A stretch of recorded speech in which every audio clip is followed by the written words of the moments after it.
Hi again. Today we're going to be doing the nuclear reading fluency, and I pulled this off of gosbr.net. It's a website that has reading, math, and writing interventions. They're quick, economical, and efficient. This will take about 7 minutes, and you could do this every day with a student. And here is just a brief copy of the directions that are posted online. So what we're going to do is I have a passage for Abby to read based on a text that she likes. And I popped these into interventioncentral.org and came up with the passage reading fluency probe off of that. So there's a calculator online you can find. So what we're going to do is I'm going to read about 60 words to her. We're going to have her read 60 words, going to correct if there are any errors in there. And then she's going to read this to me for 1 minute, and I'm going to keep track. Then over the next couple days, we would keep going and set a goal based on her grade and what a reasonable target would be.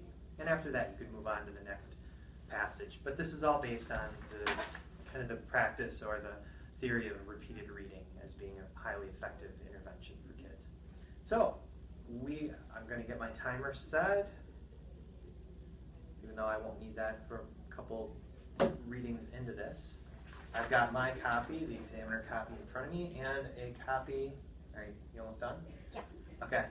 The other thing is no money has exchanged hands for this. Abby is doing this completely on her own will, and she's just a very cooperative and patient kid, so it didn't take much to get her to do this. Are you ready? Yeah. All right. So I'm reading the first 60 or so words to her. Long ago. I'm reading the first. Okay. Go. Here we go. Long ago, atop a mountain high above the kingdom of Arendelle, a group of strong men were hard at work. They were ice harvesters, men who cut and hauled huge blocks of ice from the mountain lakes. Horses stood at attention, waiting with empty wagons to be filled. The ice blocks were hoisted into wagons. Soon they would be taken down to the village to sell. It was a dangerous business. One could send a block hurtling down the mountainside. Okay? There is a typo on the page, so I will just fix that. Problem with manual. What is it? Sent versus sent. So now Abby is going to read this back to me. I'm still not timing, but we're just correcting as she goes. So do you want to start at the top and read till around about, we'll go till about there.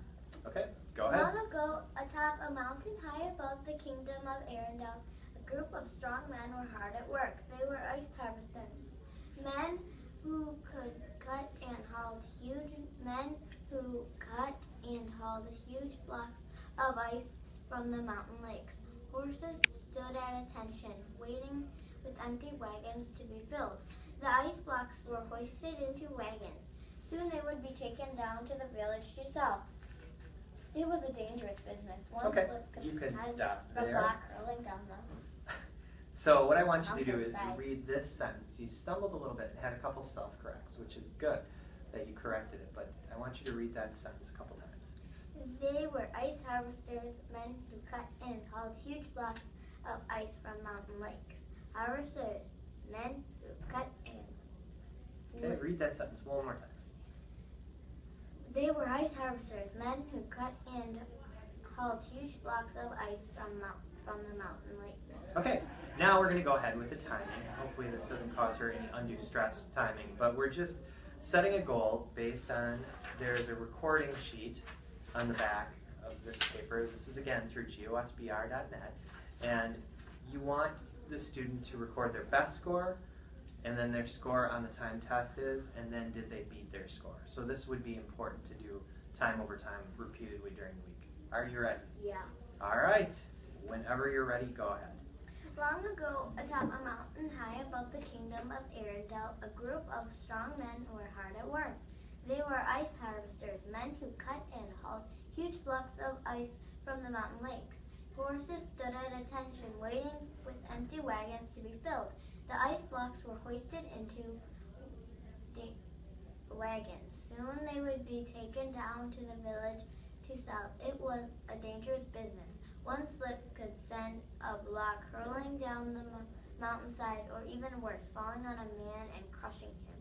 A boy stood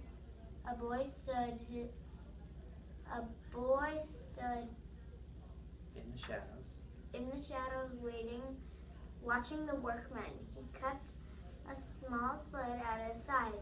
His name was Gustav, and he desperately wanted to join the ice harvesters, but he was too young. Standing next to him was his friend, a baby reindeer. All right. Actually finished the sentence. All right. And sorry about the noise behind us.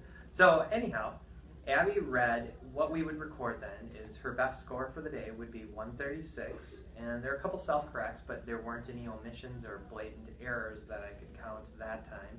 So 136, we shoot probably for the end of the week for about a 150, doing this about 4 or 5 more times, and that would be kind of a brief overview of the nuclear reading intervention, more or less repeated readings and how to do this in a quick and efficient manner. Thanks for watching. Bye.